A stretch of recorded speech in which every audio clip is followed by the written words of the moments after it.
1. Hey, college wrestling fans, it's Johnny Thompson, number 1. Today on the show, we have a great guest, two-time NCAA Division II national champion, a current assistant coach at Kutztown University. Please welcome Coach Ziad Haddad to Johnny Thompson, number 1. Thanks for having me. Appreciate it. So, Coach, the first question I want to ask you today is we have 84 years of Golden Bear wrestling, and Kutztown had their best season ever in 2025. 6 NCAA Division II qualifiers, 4 of which earned All-American honors. You guys had an 8th place finish as a team. You guys went 11-1 in dual meets. Let's talk about the success that you guys had and peaking both at Super Region 1 and NCAA Division II tournament time. It was a great year. We talked about this year, as you recruit and guys come into the program, you see what you could have down the road. We've been talking about this year, this past year being a very successful year for us. We were fortunate enough that everything kind of played out the way we wanted. And we had a very successful season as a team, both dual meet and tournament team. And individually, we were able to achieve a bunch of accolades that, in college wrestling, like it's hard. It's hard to do. There's a lot of guys that qualify for the tournament, don't All-American, or there's All-Americans that don't repeat. And getting on the podium and wrestling on that final Saturday is what it's all about. Wrestling in those rounds. So we were fortunate enough to do that, and I think it's a program. It's a program testament to what we do at Kutztown University and the atmosphere that we've built. Now, one of the best wrestlers on your team this season was Matt Weinberg. He finished off his career as a 2-time Super Region 1 champion, 3-time All-American, 4th, 2nd, 3rd in the D2 Nation. And he also won the prestigious Midwest Classic, which I myself feel is just as tough, if not sometimes even tougher, than the national tournament itself. He was 30-1 this year. Talk about Matt Weinberg and what he meant to the Golden Bear Wrestling program. Matt exemplifies the very athlete that we are trying to recruit, bring into the program, and allow him to be the face of our program. He is the hardest working kid in the room, the most respectful kid. Just an all around great guy, great teammate. So what he's meant to our program is it's more than words can describe. But I think what mainly is the best part about Matt is Matt was a non-state qualifier in high school.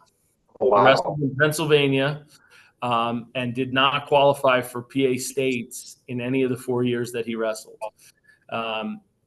And then came to Kutztown and developed. And that's one of the things that we pride ourselves on doing is developing athletes. And a lot has to do with Matt, obviously. Matt was a special kid and a special athlete, and all of the success is his, and he deserves all that recognition.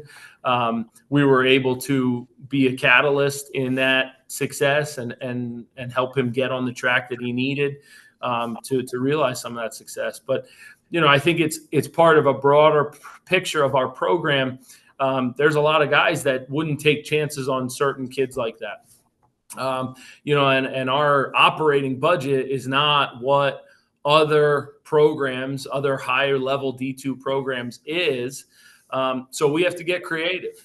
And, Matt is one of those guys that you get creative with. Matt was actually a transfer, obviously he was a non-state qualifier in high school. He didn't get recruited to go wrestle in high school. He went to Penn State main campus and was just a student. And loved wrestling so much that he was just going into opens in his freshman year in college, right?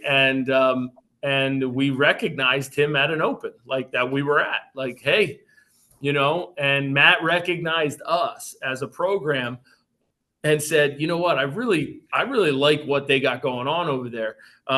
If you speak to Matt directly, he'll talk about, the camaraderie of our team, the family sort of atmosphere, how everybody's on the mat cheering their teammates on, at an open where guys can get lost, in translation. And he came to us and said, hey, I want to be a part of what you got going on. But then obviously us taking a chance on looking at the kid and saying, well, he didn't really qualify for states. We're going to bring in a transfer that it's not like a Division I kid is transferring down to Division II. So it's a two-way street. And I credit our head coach, Rob Fisher, who's been there for 30 years. And so you talk about 84 years of Golden Bear Wrestling. He's been there for a significant portion of that. He started as an assistant way back in 1989. So he's been our, foundation for taking that chance and sort of, moving the program in that direction. Obviously it paid off. Matt ended up becoming arguably, and I will say this, myself wrestling at Kutztown, and as you said, winning 2 national titles, like I will say that Matt is probably the best wrestler that has ever come through our program. And I don't say that, without understanding we've had a lot of good wrestlers come through. Matt is the best. I just, unfortunately it didn't work out for him, in his career to realize the top of the podium. But, he was certainly for 4 years, one of the best wrestlers in the country. You speak about that, and it begs the question real quick. Not everybody sees their best years in high school, right? There are some people that that's not when they peak. We live in a day and age where we're kind of eliminating the walk-on athlete, with all these new rules and all these new, regulations and laws coming into effect. Do you think that's going to overall hurt collegiate wrestling by no longer allowing the walk-on the spot? Well, I don't know if it'll hurt collegiate wrestling, but it's going to separate programs, right? Because I think it's all, I hate talking about money, but ultimately it's, that's a big factor, right? And we don't have a choice from that standpoint, that because of our limited resources, right? So we make the most of what we got, but we got to get creative, and we got to be really, in tune and in touch with these kids that we're bringing onto the program. Because, it's easy when you're not on scholarship to sort of drift off and not, become an active member of the team as some other schools operate. Most of our guys are guys that are walk-ons, if you will, right? And we don't consider them walk-ons. We consider them recruits. Like, we recruited you. We just don't have the significant, scholarship money to compete with other programs. And that, that I think the silver lining in there is that, there are programs like ours who are able to offer student athletes everything that they want in a college experience, right? They're able to get a degree. They're able to be a college athlete. They're able to have success and find that team camaraderie that goes beyond, the 4 years that they're there, right? That they build a bond with these guys, that they become friends for life. And that's the only way that you have athletes that come in and then produce the way we've had production, and that's again, I credit our head coach, our head wrestling coach, Rob Fisher. He's built a culture that it's a selfless culture. Like, these guys, everybody in today's world is about what can you do for me, me, me. And our guys are, what can I do for the team? How can I help? How can I contribute? And, the recruits that we bring in buy into that aspect. And it's because of the leadership, right? Not just from Fish and myself, but from our other assistant coaches. My brother is an assistant coach, and now Matt Weinberg is our grad assistant, which we're really excited about. And then the leaders, the upperclassmen on our team, right? It's just it's a downhill effect that it's awesome. Kind of along the same lines, going off in just a little bit of a different direction. You yourself were a transfer to Kutztown. You started off at the University of North Carolina competing for the Tar Heels. This season, we had Jimmy Ryan, who started off his career at Gannon. He ended up being all in all a three-time NCAA Division II qualifier, finished second in Region 1 this year for you guys. Talk a little bit about Jimmy, bringing him aboard, how your guys adjusted to him, how he adjusted to the program, and then also, do you have any feelings upon transfers altogether, and do you think that the Kutztown could possibly utilize more transfers in the future? So going along the lines of what we talked about, limited resources and different things, we do have resources. It's just limited, right? So we try to be targeted and pointed on who we're bringing in and where we're bringing them in. And Jimmy was a name that was out there. And I think that's, it's part of a philosophy change, right? You're able to recruit high school kids, but then in the transfer portal, you're able to see guys who you're not really taking chances on, right? These guys are proven winners, and Jimmy Ryan is just that, right? I feel heartbroken for Jimmy that we did not get him over the hump this year, being at the national tournament 3 times. But he's won a lot of college matches. He's won a lot of team matches, contributing team points, and he's a hard worker in the room. He's an asset to any program. We were fortunate enough that he chose to come to us for his final year. And Jimmy's also going to be sticking around, right, because he's in grad school, helping out guys. So there's another thing about our program. Like, here's a guy who's only spent 1 year with us. Is like, I'm going to just hang out and hang around. He's from New York. I'm going to finish my degree, and I'm just going to be around. That transfer portal allows you to be targeted on filling a lineup hole or adding depth where you need to. And we just did it again with another transfer to help us out at 184. I mean, we just lost, and we just talked about Matt, our best wrestler, in my opinion, ever, right? In our program. And we just pulled a 2-time NCAA qualifier, Cole Casillo, and we're excited about him coming in. He's a 2-time qualifier, and he's got 2 years of eligibility. But then again, you're talking about it's a proven winner.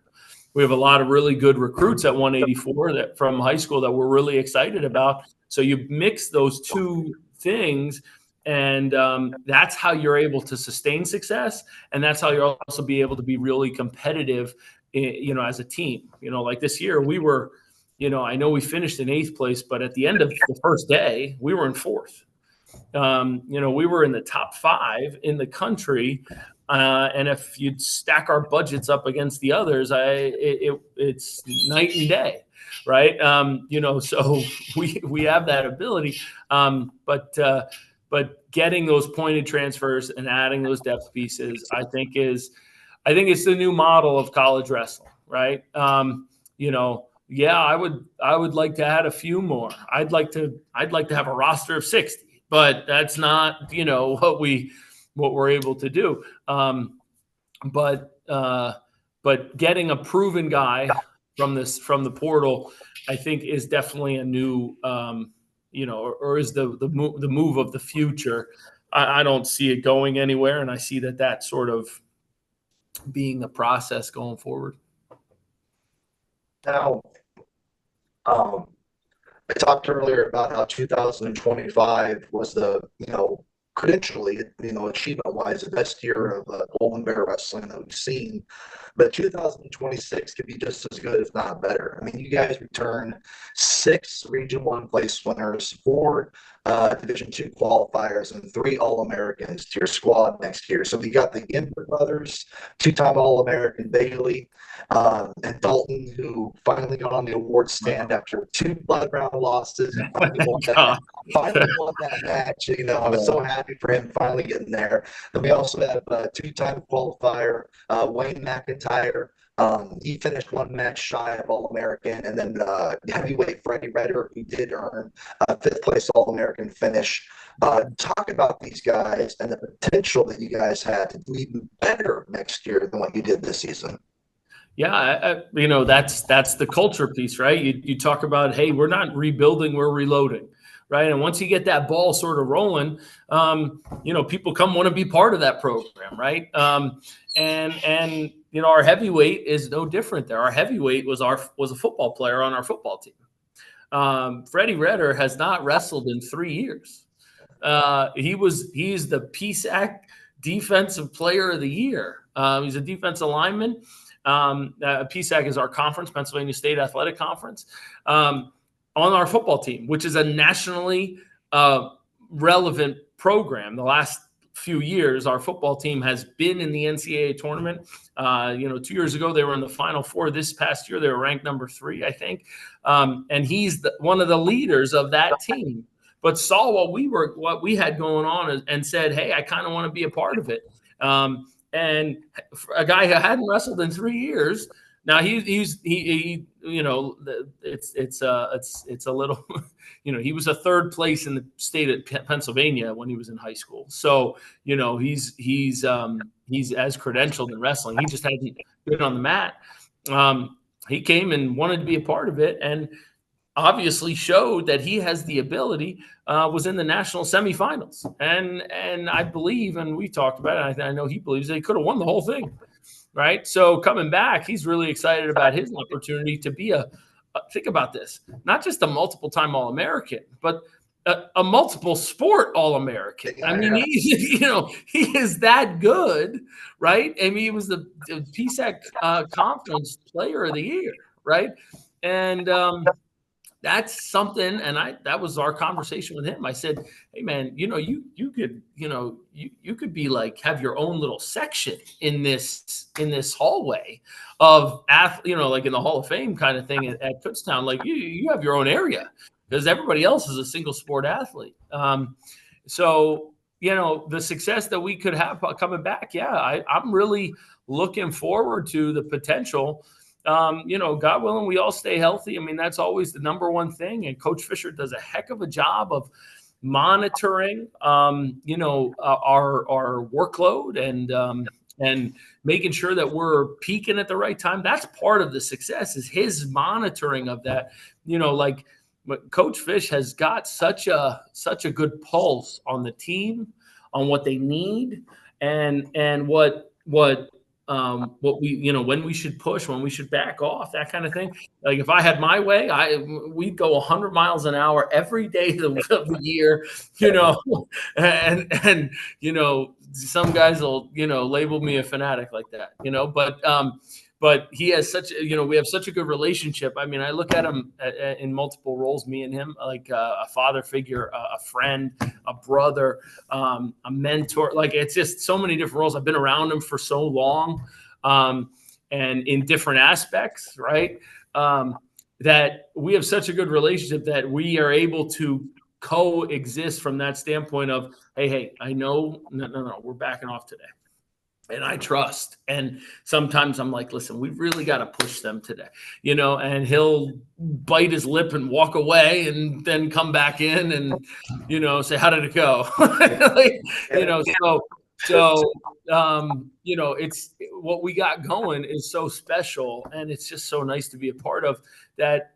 I see success going next year,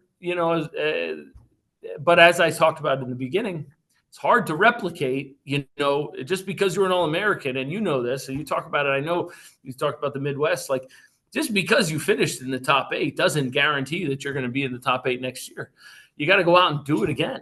And it's a grind. But I think the guys that we have in the room, the way they push each other, gives them that ability where they're competing. This is the difference in high-level teams.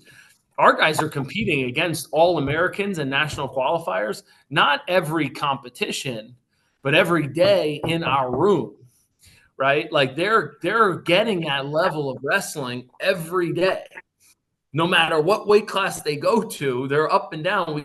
We got guys that are in the room that have been there, done it, and they're training. So every live go they're competing against, right? So we talked about like Matt Weinberg is staying on board and being a grad assistant. Jimmy Ryan is going to be around. Like it's not just the coaches, right? It's also their teammates. Like, so it's iron sharpening iron in that sense. So I believe that we could reload and have a great year. Adding Cole Casillo at 184 certainly helps us.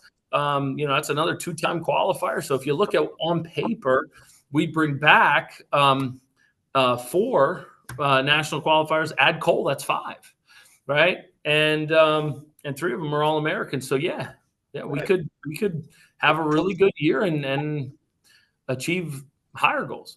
Sure. There are people out there that aren't extremely familiar with NCAA Division II wrestling, and they don't realize just how insanely difficult it is, tough it is to even qualify for the national tournament.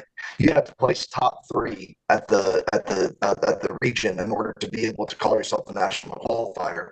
And you were talking earlier about getting some guys over the hump. We talked about how Dalton Gimber, finally got him over the hump and had him earn an All-American finally after 2 seasons of blood round loss. I'm telling you, when he was in that round, I mean, his brother Bailey was wrestling, and you know how it goes.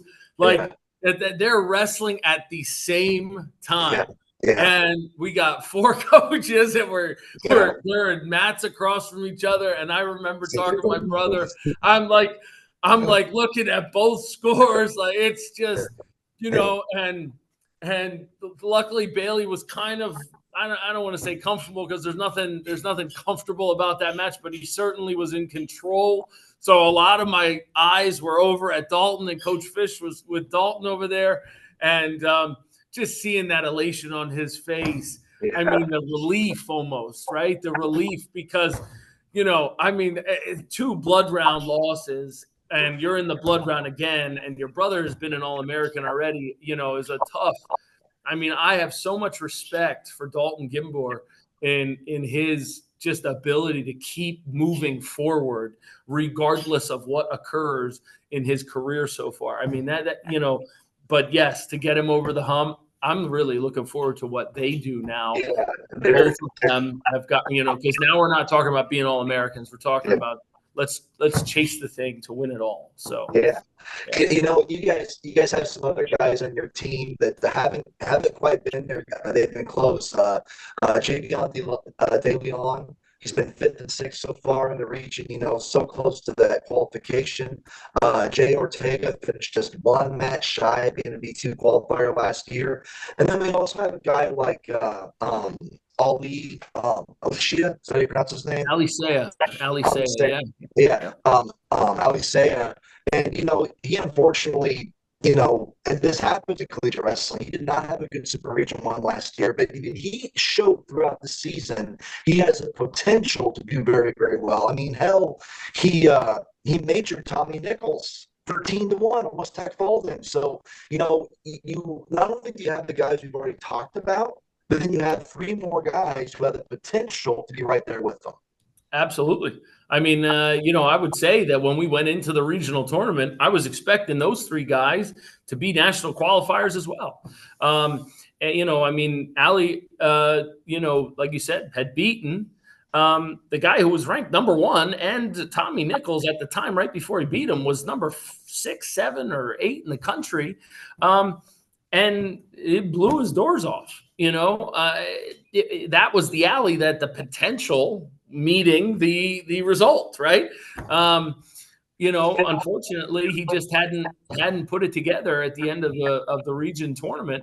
But I'm looking forward to the opportunity for him as a senior. Sometimes there's guys, like they don't put it all together, right? There's potential, but then something happens when you become a senior, right? Like it's your last year, it's my whatever.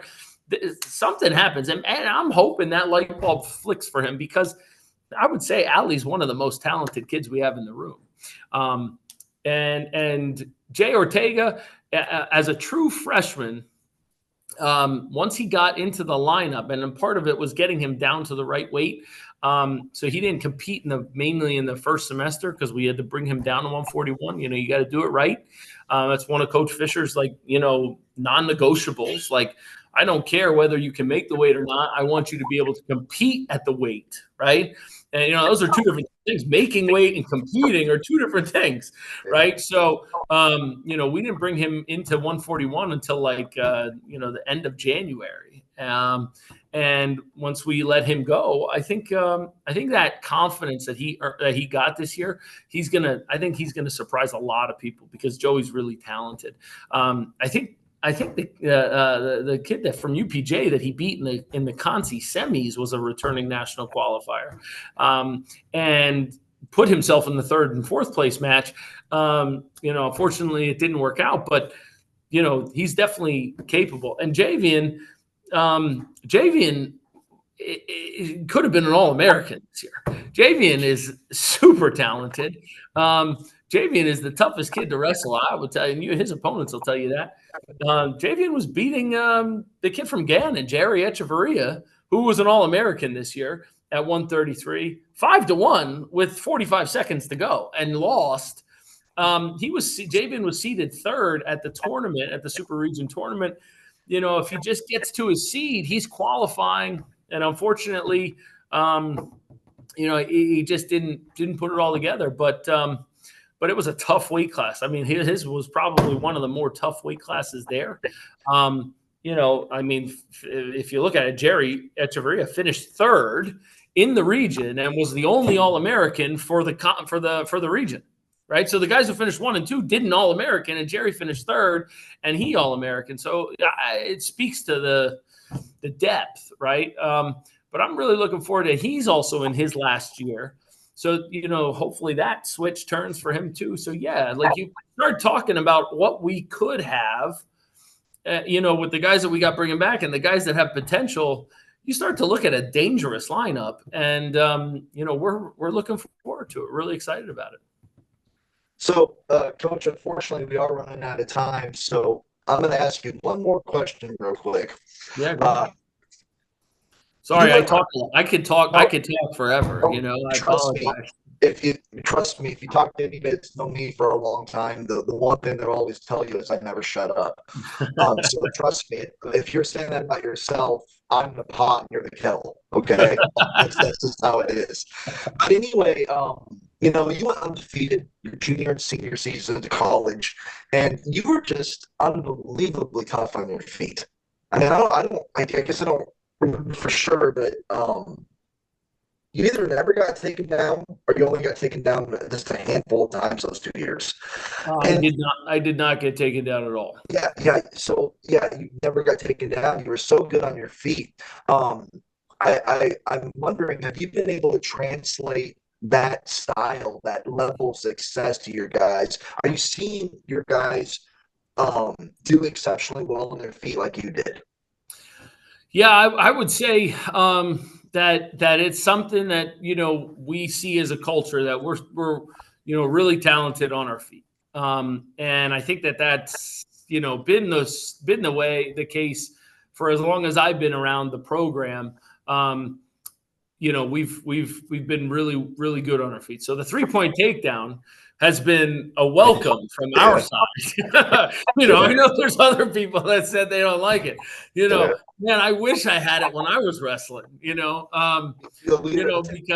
that's it. The match is over. But yeah, the beauty of our coaching staff and our program is the way we work together and blend together, right? Everybody's got something to contribute. And I believe that about everything, right? Every sort of workforce, I mean, everybody's got something they're bringing to the table. It's about allowing those people the opportunity to demonstrate that, or let their student athletes, or let their employees, or whatever walk of life it is, grasp that information. We have such a good relationship with our kids that, you know, we're able to either be four separate individuals and moving around the room, or doing it all together. But our culture is, yes, we're on our feet. We're going to come with a high pace, and we're going to try to put points on the board. Takedowns, takedowns, takedowns. And if we can do that, in today's world with a 3-point takedown, you can win a lot of matches. And that's been our philosophy. One of the things that Coach Fisher prides himself on, and we pride ourselves on as a program, is our shape. I mean, it's the one thing that he does not take lightly. Coach Fish is, you know, all about the weight room and being in shape. I do most of the wrestling stuff in conjunction with my brother, and now we'll add Matt into that mix. But, you know, we kind of do the technique aspect of things, but Coach Fish runs the weight room and runs our conditioning. And that bond that we have, that is breeded a lot of success, not just now, but in the past, and hopefully will continue in the future. Well, Coach Steve, I want to thank you for being a part of JT1Wrestle today, and having you on the show. It's been a pleasure, and we wish you guys the absolute best of success in 2025, 2026. Really appreciate you having me on. Go Bears, right? And go Bears. And I'll send you, I don't know if we have pennants, but I'll send you a shirt down right, so that you can rep that. Send me your address, and we'll get you some gear, because we love your coverage of D2. Promoting D2, and now you can promote the Golden Bears from Eastern Pennsylvania. Okay. Well, I tell you what, I saw one at the national. I went to the D2 national tournament when it was in Cedar Rapids a couple of years ago. You guys actually, I was surprised as far as of a drive to Cedar Rapids is. You guys actually had a decent fan following there. Yeah, we do bring a following. Yeah. You know, this year at D2s we had. I think we had somewhere around, 25 people there, right? Between wrestlers that are on the team that just drove out to Indianapolis, right? On their own, right? Parents, my wife and kids came this year. So I have 5 boys. Wow. They're all young. My oldest is 9. My youngest is 1. They drove out, so I had all the boys in shirts. Like, we have a following. Because I go back to our first question. It's a family. 84 years of this culture. It's not just 4 years and out. It's hey, we're a tight knit group, and we're not gonna leave anybody by themselves. So. Yeah, you were saying the T-shirt thing anyway, but. So where I sat at, I just bought a ticket. I ended up sitting in the middle of Central Oklahoma fans. So you can imagine what that was like. Because here I am, wearing a different T-shirt every day. Okay with me. I'm trying to think. There was one team I wore one day, and they were like, "Don't." They were like, "The other teams are fine. Don't wear this shirt again if you're going to sit with us." And it was kind of funny. I think it was. They certainly bring a following. I mean, they're that good. They deserve to have a following. Central Oklahoma. I actually, one of the best compliments I got this year was from the Central Oklahoma coach. He came up to me before day 2 started. Again, we were in 4th place. And said to me, the quote of the year, I took this back to our guys, and Coach Fish loves this because, again, I told you he's the weight room guy. He goes, "What are you feeding your guys?" Because if you look at some of our guys, you see the Gimbor brothers. I mean, and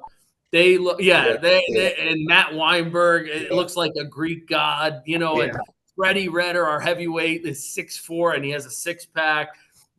These guys love to train in the weight room. We put just as much time into the weight room as we do on the mat. That's how committed our guys are to that.